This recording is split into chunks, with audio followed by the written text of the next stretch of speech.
que o CEO do Vasco, Lúcio Barbosa, e a... Como é que chama isso? CFO, a Kátia dos Santos, eles entregaram os cargos na SAF hoje, tá? Nesta terça-feira. O presidente Pedrinho já comunicou, já foi comunicado, na verdade, dessa decisão. Pedrosa, o que eu quero saber, o que aconteceu nessa situação toda? Olha, Fernanda, nada mais do que uma perda de poder iminente por conta da liminar que aconteceu. Lembrando, a 777 Partners era a empresa que comandava o Vasco da Gama e foi ela, inclusive, que contratou o Lúcio Barbosa, que contratou também a Kátia. E aí, depois que aconteceu a liminar, o Pedrinho começou a tomar as rédeas, principalmente depois da goleada para o Flamengo. Isso aí é alguma coisa que incomodou muito o Pedrinho. O Lúcio Barbosa vinha perdendo essa força, era ele que era, digamos assim, o diretor-presidente da SAF, as pessoas, todas as pastas respondiam para ele, mas na verdade esse desgaste já acontece há muito tempo, né? Ele acontece desde o ano passado, quando o próprio Lúcio Barbosa prometeu à torcida vascaína de que o Vasco faria grandes contratações, de que o Vasco ia brigar com as grandes equipes, e nada disso aconteceu, muito pelo contrário. Ele foi o responsável direto também na escolha do Alexandre Matos como diretor de futebol, inclusive um trabalho muito incompetente que teve a supervisão do Lúcio Barbosa, onde o Vasco teve que estourar orçamento, onde o Vasco pediu aditivo de orçamento e montou um time caro, mas que não produz nada em campo. Então esses 6 meses aí foram um desastre no futebol, culminaram também num balanço muito ruim, onde o Vasco pagou apenas 60 milhões de reais em dívida líquida, a demora do anúncio do patrocinador master, são muitas questões que fizeram o Lúcio Barbosa se desgastar com a torcida, mas a principal delas, de fato, foi essa questão da liminar, onde ele perde a força, perde meio que a função, e aí as pessoas começaram a responder para o Pedrinho. O Pedrinho também não se opôs a essa saída, muito pelo contrário, não tinha uma boa relação nesse momento. Por isso o Lúcio, junto com a Kátia, que inclusive a Kátia entrou no lugar do Lúcio nesse cargo financeiro, depois o Lúcio foi o interino e também foi efetivado, e agora eles saem juntos depois desse primeiro semestre muito caótico para o Vasco da Gama. Vê se eu entendi bem, Lucas Pedrosa, você que é um especialista em Vasco da Gama. A gente tem a SAF, que no caso era a 777. Posso falar era ou é? Ainda é, né? São 3 vias. É a 777 Partners, que foi a responsável pela compra, e aí é a principal, vamos dizer assim, motivadora do processo para o Vasco virar SAF. Aí entra o quê? O Vasco criou uma empresa chamada Vasco SAF, para se desassociar do associativo.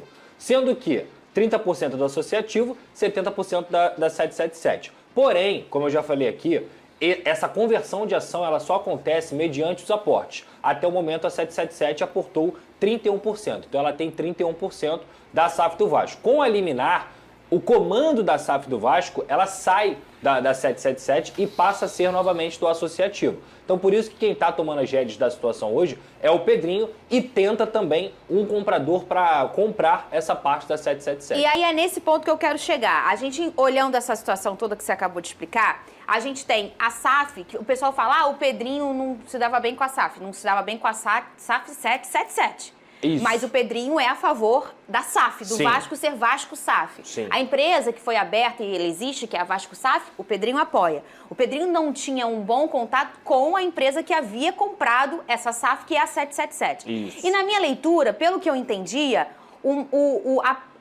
a persona 777 era ele. Porque a gente fala muito no Botafogo no John. O John é o dono mesmo. Mas a 777, ela não tinha um único dono. Então falava muito do Josh, né?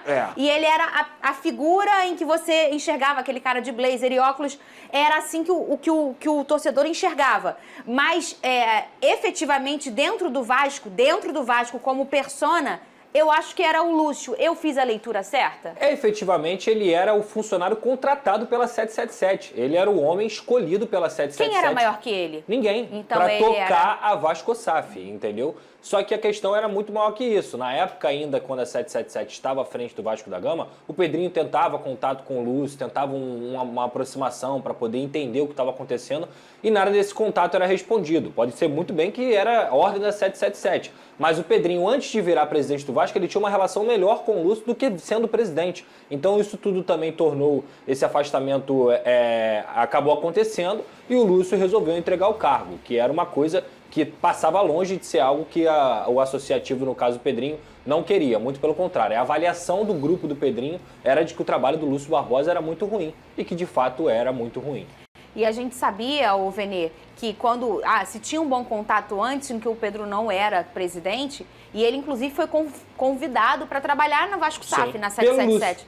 Pelo próprio Lúcio. Depois que o Pedro começa a ser o personagem de... o guardião dos 30% e talvez do restante também...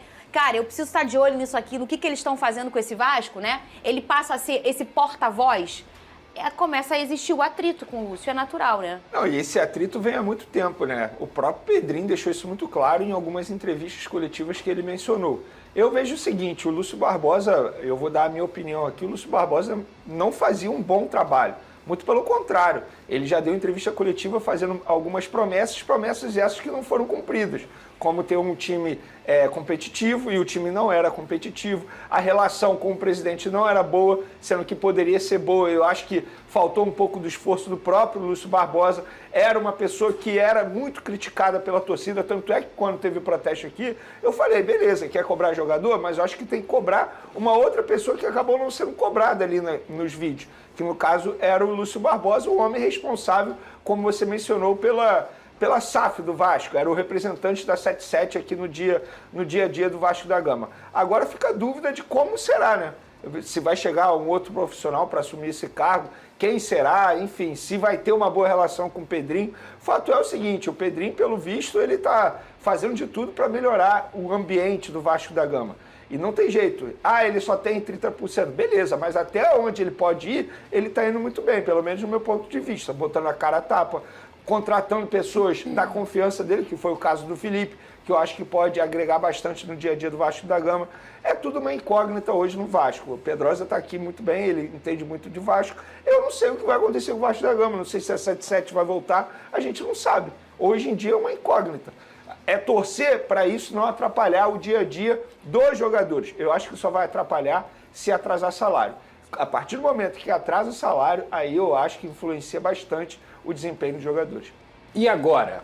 E agora é o seguinte, a gente tem que entender qual é a cabeça do Pedrinho. Se ele está disposto a contratar um novo CEO, um CEO neutro que possa comandar o Vasco da Gama com imparcialidade, com competência, porque é disso que o Vasco precisa, ou se ele vai esperar conseguir vender a parte da 777, no caso, comprar a parte da 777, para que já os novos compradores que vão deter essa parte da SAF possam colocar alguém lá para comandar. Eu, nesse momento, acredito que o Pedrinho vá deixar esse cargo aí um pouco de lado para ele poder focar nessa tentativa de venda e ele comandar, ele ser o cara que vai receber as respostas do Pedro Martins como diretor, do Felipe como diretor técnico, entre outros funcionários dentro da Vasco SAF. O fato é, hoje a Vasco SAF vive um impasse de saber quem é o chefe, quem manda, quem contrata, quem define. Então, isso é muito ruim pro futebol do Vasco da Gama. Lucas Pedrosa é o chefe. Vamos lá, aqui, ó. Só para encerrar esse falar assunto, mais de podemos Vasco. dizer que a SAF Vasco é um insucesso? Cara, eu não sei porque a SAF do Vasco ela continua constituída. O insucesso é a 777. A 777 é um insucesso. Eu faço essa leitura também, porque se a gente imaginar o Vasco sem a Vasco SAF também, já estava ficando impraticável, Sim. como o Botafogo também.